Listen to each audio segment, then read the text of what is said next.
সৌন্দর্যের লীলাভূমি কাশ্মীরে বেড়াতে যাওয়াই যেন কাল হলো। ভয়াবহ হামলায় প্রাণ গেল ২৬ পর্যটকের। গুরুতর আহত অবস্থায় চিকিৎসাধীন আরও অন্তত ১২ জন। বন্দুকের গর্জনে হঠাৎই স্তব্ধ হল উল্লাস, থেমে গেল জীবনের ছন্দ। যেন স্বপ্নের উপত্যকা মুহূর্তেই পরিণত হল মৃত্যু উপত্যকায়। হিমালয়ের কোল ঘেঁষে অবস্থিত মনোরম শহর পেহেলগামকে ভারতের সুইজারল্যান্ড বলা হয়। জনপ্রিয় এই পর্যটন নগরীতে ২২ এপ্রিলের ভয়াবহ হামলা ২০১৯ সালে পুলওয়ামা হামলার পর কাশ্মীরের সবচেয়ে প্রাণঘাতী হামলা বলা চলে। কাশ্মীরের মুখ্যমন্ত্রী ওমর আবদুল্লাহ বলেছেন, সাম্প্রতিক বছরগুলোতে বেসামরিক লোকজনকে লক্ষ্য করে যতগুলো হামলা হয়েছে সেগুলোর তুলনায় এটা বেশ বড় হামলা। শিয়া বাটার ও ভিটামিন ই সমৃদ্ধ lily glam beauty soap. Lily, always beautiful.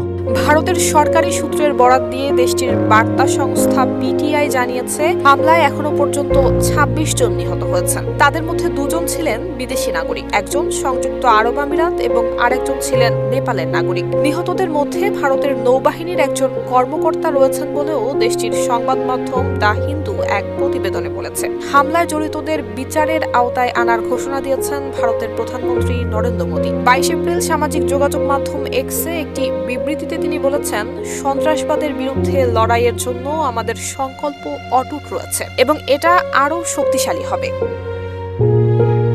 এই মর্মান্তিক হামলার পর ভারতের প্রধানমন্ত্রী নরেন্দ্র মোদী তার সৌদি আরব সফর সংক্ষিপ্ত করে দেশে ফিরেছেন। হামলার পরপর কাশ্মীরে পৌঁছেছেন ভারতের স্বরাষ্ট্রমন্ত্রী অমিত শাহ। সেখানে গিয়ে তিনি সংশ্লিষ্ট নিরাপত্তা এবং প্রশাসনিক কর্মকর্তাদের সঙ্গে জরুরি বৈঠক করেছেন। এদিকে বার্তা সংস্থা রয়টার্সের খবরে বলা হয়েছে, কাশ্মীরে রেজিস্ট্যান্স নামের একটি সশস্ত্র গোষ্ঠী এই হামলার দায় স্বীকার করেছে। সামাজিক যোগাযোগ মাধ্যমে দেয়া এক পোস্টে তারা এমন দাবি করেছে। তবে রয়টার্স জানিয়েছে, স্বাধীনভাবে এই দাবির সত্যতা তারা যাচাই করতে পারেনি।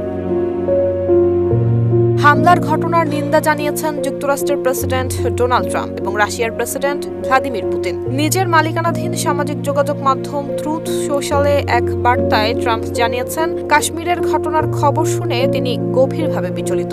সন্ত্রাসবাদের বিরুদ্ধে এই লড়াইয়ে যুক্তরাষ্ট্র ভারতকে পূর্ণ সমর্থন জানিয়ে পাশে রয়েছে। নুসরাত জাহান মেহেক, ঢাকা পোস্ট।